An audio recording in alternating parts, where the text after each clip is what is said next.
আসসালামু আলাইকুম। অ্যাফ্রোস একাডেমিক এর সকলকে স্বাগতম। আমরা গত ক্লাসে আলোচনা করছিলাম ক্রয় জাবেদা থেকে সাধারণ খতিয়ান। আজকে আলোচনা করব ক্রয় জাবেদা থেকে সহকারী খতিয়ান।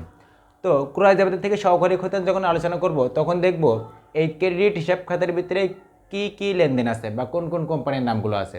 এই ক্রেডিট হিসাব খাতে যেগুলো আছে এইগুলোর উপরে হবে সহকারী খতিয়ান। তাহলে ক্রেডিট হিসাব খাতে কয়টা নাম আছে? এখানে দুইটা, জামাল আর সাব্বির হিসাব। তো এই দুইটার জন্য আমাদের সহকারী খতিয়ান প্রস্তুত করতে হবে। তো চলো আমরা খতিয়ান শুরু করি। তো আমরা প্রথমে লিখব হচ্ছে সহকারী খতিয়ান। কি হিসাব আছে? জামাল হিসাব।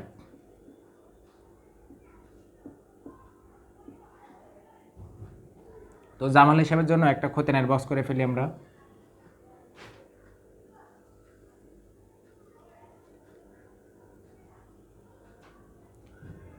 তারিখ, বিবরণ, জাবেদা পৃষ্ঠা, ডেবিট টাকা, ক্রেডিট টাকা, ব্যালেন্স, ডেবিট টাকা, ক্রেডিট টাকা। তারিখ, বিবরণ,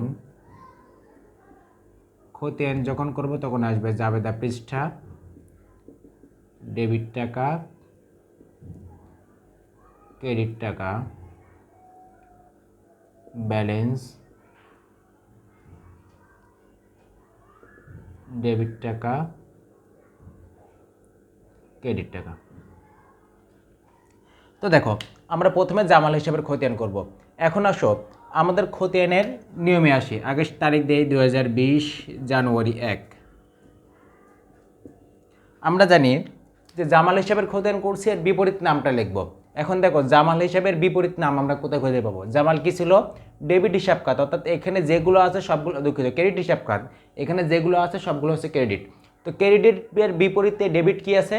ক্রেডিটের বিপরীত ডেবিট আছে, এখানে ক্রয় হিসাব। তাহলে এখানে জামালের বিপরীত নাম লিখবো হচ্ছে আমরা ক্রয় হিসাব। তাহলে এখানে লিখবো হচ্ছে ক্রয় হিসাব।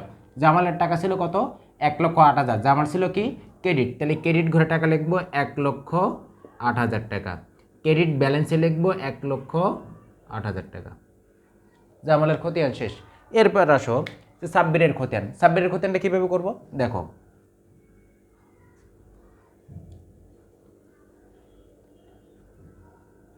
তো আমরা এখানে লিখবো সাব্বির হিসাব। সাব্বির হিসাব, সাব্বিরের লেনদেন ছিল কত তারিখে? 5 তারিখে। তো সেম সাব্বির ছিল ক্রেডিট, এর বিপরীত নাম ডেবিট কি আছে? ক্রয়। তাহলে এখানে লিখবো হচ্ছে ক্রয় হিসাব। সাব্বিরের টাকা ছিল কত টাকা? 90,000 টাকা। সাব্বির ছিল ক্রেডিট, ক্রেডিট বক্সে টাকা লিখবো 90,000 টাকা। ক্রেডিট ব্যালেন্সেও লিখবো হচ্ছে 90,000 টাকা। এইটা হচ্ছে আমাদের চলমান জেড স্টকের সহকারী খতিয়ান। সেটা ক্রয় জাবেদার ভিত্তিতে হইতে পারে, ক্রয় জাবেদার ভিত্তিতে নাও হইতে পারে। তো আমরা চলমান জেড স্টকের খতিয়ানগুলো সলভ করলাম। নেক্সট ক্লাসে আমরা শুরু করব টি ছকে সমস্ত খতিয়ান শেখানোর জন্য। তো সেই পর্যন্ত সবাই ভালো থাকবা। আজকের মতো বিদায় নিচ্ছি। আসসালামু আলাইকুম।